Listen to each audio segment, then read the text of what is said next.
Hey there, and welcome to Section 7. In this section, we're going to be finishing off our portrait. We're going to be doing things like color balance. We're going to be working on light levels, and we're even going to be taking this flare that's behind our subject and extending it to in front of our subject. It's going to be really, really cool. Alright, so let's go ahead and open up our group with a headshot here. We can see that's our headshot. There's all that stuff we've done to it. Really, really cool. Now with our headshot, if you guys remember, to start off with, we had a couple of like things that we clone stamped out, like on his forehead and things like that. So we're just going to continue here. Now I want to lighten up some areas like his eye and over here where his hair is, like make it look as though the light is actually hitting his hair. So we're going to grab an adjustment layer, go to curves, and now I'm going to hit Option Command G, which is going to clip this curves adjustment layer to our subject. You can also just right click and go to create or release clipping mask. Right click, create clipping mask. Now whatever I do, it's only going to be visible just where my subject is. Alright, so let's go ahead and make that a little bit brighter. Looks good. I'm going to hit Control or Command I to invert that. And then I'm going to paint white on my layer mask over some areas like over top of his eyes, just to get a little bit brighter there. Alright. Now I'm going to hit Shift and click on my layer mask just to see if there's any other areas that I want to brighten up. Alright, there we go. Cool. I think that looks good. Now let's work on his hair. We're going to grab a levels adjustment layer, Option Command G to grab our levels, and just bring our dark point a little bit brighter. You know what? Maybe I just want to grab my midpoint and bring that a little bit brighter. There we go. Basically, I want to just brighten up this hair here on the right side. So we can see that's covering everything on our subject. Let's hit Command I to invert that, and then just paint white right over here on the right hand side. That's just going to really lighten up that hair over there and make it look like it's getting hit by the light. There we go. Cool. Very, very nice. Alright, the next thing I want to do is help our color a little bit. We see we have such a warm color here on our subject and a cool color in the background. So I'm going to grab an adjustment layer. We're going to go up to our levels, Option Command G to clip that. And now here in our blue channel, we're going to grab our output levels, and I'm just going to click and drag that from the left to the right just a little bit. And we're going to do the same thing with our green, which is just going to put a little bit of blue and a little bit of green into our subject. We can see here in his face it's helping out too. Alright, there we go. Let's do a little bit less maybe. Alright, taking some of that warmth away. Now let's put the green. Let's do a little bit less there too. Alright, looking good. So, next thing we're going to do, let's grab another adjustment layer, color balance, and this is a really good. Now there are a lot of ways to do this, by the way. Like I just did a level adjustment layer to work on the darks, but you could use a color balance layer. There are many different ways to do this. We're just showing you a few of them. Alright, so here in our color balance layer, let's go to our midtones. We'll pull it towards cyan a little bit and a little bit towards blue. There we go, just to kind of again replicate what's going on in our image a little bit better. There we go. That looks good. Alright, now we're going to create a new layer, Option Command G to clip that, and this time I'm just going to hit B for the brush tool and then hold Alt or Option and grab this color here in my background and start painting it over top of my subject's clothes. And because we have like a black shirt basically, I'm okay using a different color to kind of color it up a little bit. It's going to still look like black. This time it's just going to have a blue tint. So again, we took the color from the background, painted it over his shirt, and I'm going to change that blending mode of this layer from normal down to color. Alright, and you're going to see it's really just going to help his shirt look like it's part of the environment. And we're just going to lower the opacity. We don't need it to be so visible, but a little bit is really nice. Alright, let's just turn these layers off and on to see that all of them still make sense. This levels will just bring it down a little bit. Alright, that looks pretty good there.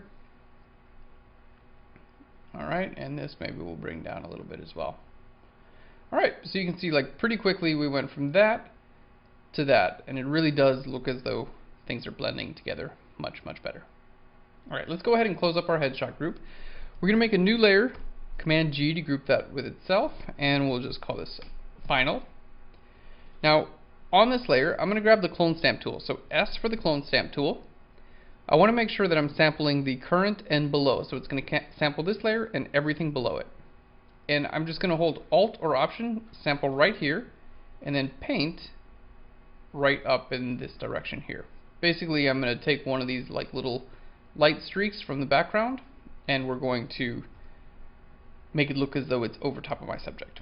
Alright, so on a new layer we have a light streak. Let's hit Command T to just transform that right about there. Command T again to kind of stretch that out and squeeze it up a little bit. Okay, and now I want to use a blending mode that makes all the darks disappear. So we're going to go from normal, we're going to go down to screen. Alright, there we go. Now the darks have disappeared, but we want our darks to be a little bit darker even, right? So let's go ahead and put it about where we want it. Controller Command L will bring up our levels, and now I can make our darks a little bit darker, which just leaves the lights. So darks are a little bit darker, the lights are the thing that's visible, and now I can have that nice flare over top of our subject. Let's just use a layer mask, and we're going to paint away black where we don't want this to be visible. So just a cool trick to get that light flare like right over top of our subject. It really ties it together. It makes it look like he's actually in the image. The flare is coming back over top of him, which is, I think, really cool. Alright, very nice. Now if we want anything to be either lighter or darker, we can decide on that too. Let's grab a curves adjustment layer.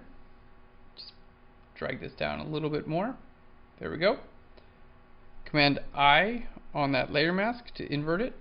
And we'll just make this area just a little bit darker here. Same with that down there.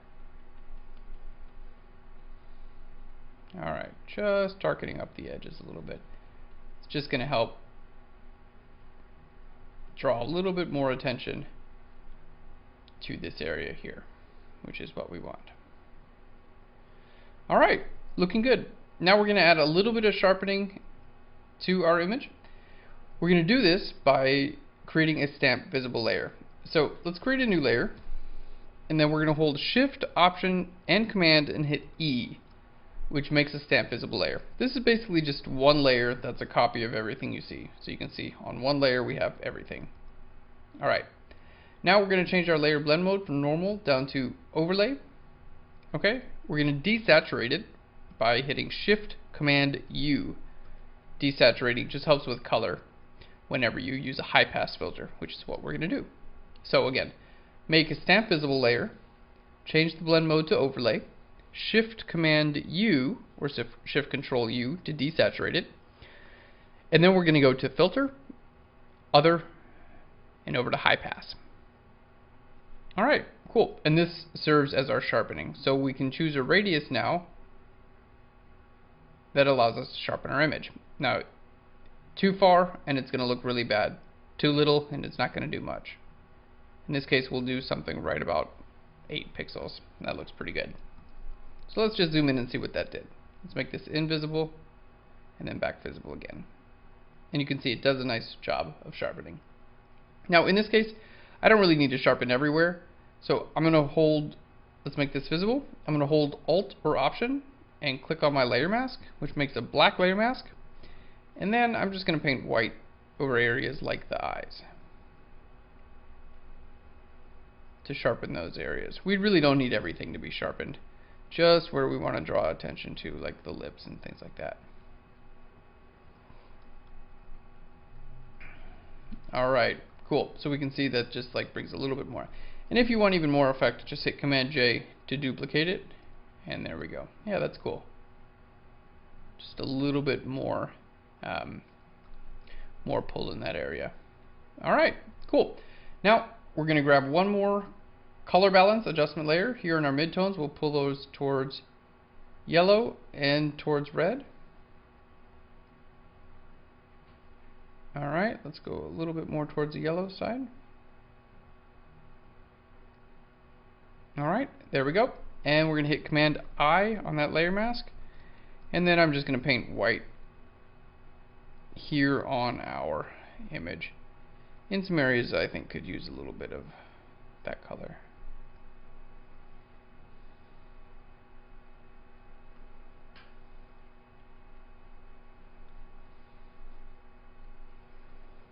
Alright, so again, just bringing some of that warm color into the face.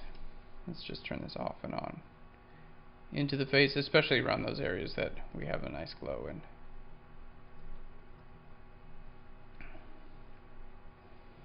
Very, very cool.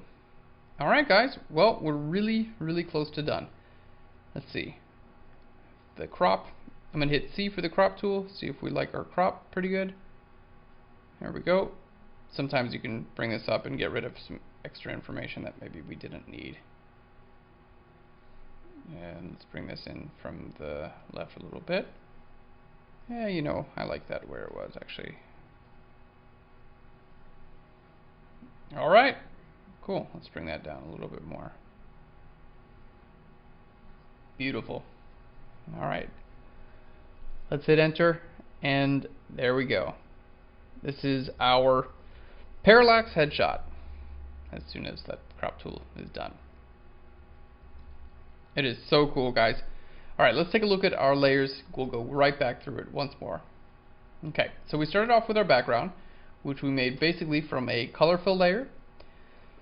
We put our background in here, painted some blue, then we added stars with our custom star brush, and then gave a little bit of color in our background. Alright, then moving on to our headshot, we cut our subject out of the background. Here's our original image there. Pretty different. Went ahead and dodged and burned, did some skin retouching on his face, and then we did some color correction, which this really couldn't have been done first because we had to color correct it towards everything else that happened in the image. Alright, then we have our heads up display. Some of these things we wound up like turning off, not really needing. This heads up display too, we didn't need that, and this one we wound up turning off. So here we have our glow, as well as, there we go, our different eyepieces. Okay, cool. Then we have our red laser helmet, the heads-up display 2, which added, again, a little bit more glow. The gas sensor, which is so cool. We basically brought in our type. We used the DS Digital typeface for this, and just typed it in. I did a little research to figure out what the actual levels might actually be. And then we merged everything back to one layer and then used the warp tool to warp it into place to make it look like it's actually on the helmet. And then here in our final, we just brought the details back together again, including some of our, you know what, we do have some stuff on the face there, including that really cool light flare over top of the face. Let's just paint. There were some stretched out stars over top of his face. Alright guys, and there we have it. Thank you so much for watching this tutorial. We'll see you in the next part. Thanks again.